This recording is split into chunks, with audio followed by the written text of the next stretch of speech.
ভাই কেমন আছেন? এই তো আলহামদুলিল্লাহ ভাই, ভালো আছি। কি খবর আপনার? এই তো ভাই ভালো। বলতেছি ভাই, আমার একটা তো গরু দরকার। আপনি তো গরুর বিষয়ে ভালো বোঝেন, হ্যাঁ। আপনার নামটা আমার শুনেছি।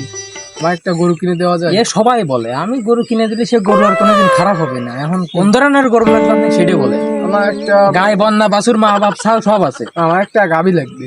মানে যাতে দুধ দেওয়া যায়, ভাই দুধ দতি হবে। মানে দুধও খাবেন। ভাই দুধও হ্যাঁ, খাবো। এক নাম্বার গায়ে আছে, এক নাম্বার গায়ে। একবারে একের তো 50 পর্যন্ত, এর মানে লিটার লিটার একে তো 50 পর্যন্ত দুধ হবে। এক ভাই, নাম্বার গরু হবে, এক নাম্বার ফার্স্ট। আমার এরকম একটা গরু দরকার, মনে করেন। আচ্ছা, তাহলে চলেন চলেন বাজারে, এক বাড়ি আছে গরু, কিন্তু দেখে আসি। তাহলে ভাই গরু এটা রাখছেন না? ও, আচ্ছা ঠিক আছে।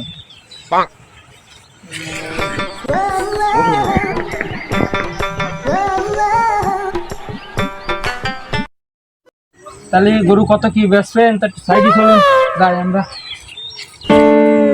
তাহলে ভাই গরু অত দাম তো হবে না, গরু তো শুকিয়ে গেছে, ও তো আর কোনদিন বিয়ে হবে না। কি করেন? তো জ্বরের নারীতে গা হয়ে শুকিয়ে গেছে, গরুটার দিকে একটু টাকা। ওই এক কাজ করি, 45,000 টাকা দিবানি, গরুটা আমার দেন, আমি বেশি।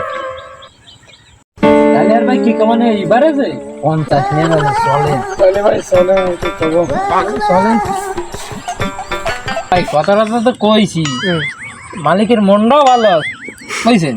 তা মেলা কথাবার্তা কয়েটে আইসি, গরু চাইতে 70,000, মেলা কয়ে দিলে 5,000 টাকা ভাই কমাইছি, এসে আর ভাবলাম না ভাই। গরু তো আপনি দিয়েছেন ফার্স্ট ক্লাস, ভাই দামটা একটু বেশি হয়ে যায় না? ভাই বেশি না, 70,000 5,000 টাকা কমাইছি, এসে আর কি চান? 65,000 টাকা। আচ্ছা ভাই ঠিক আছে, তাহলে ওই কালকে সকালবেলা গরু নিয়ে যাবেন গাড়িওয়ালা, ওর কাছে টাকা পয়সা হিসেব কিতাব করে গুনে গাইতে দিয়ে দেন না। ঠিক আছে, তাহলে আমি পেয়ে দেবানি ভাই, আর আমি মালিকের কাছে পৌঁছে দেবানি। তাহলে ভাই আমি আসি। হ্যাঁ ভাই, তাহলে আর গরু কিন্তু ভাই এক নাম্বার গরু আছে, ফার্স্ট ক্লাস। মেলা দিন করে একটা দাম দুন বাইরে হলাম, মোটে টাকা পয়সা ছিল না, গাড়ি পুরো ফাঁকা। এখন 15,000 টাকা হয়েছে, এখন যাই একটু বিড়ি সিগারেট খাই গে যাই।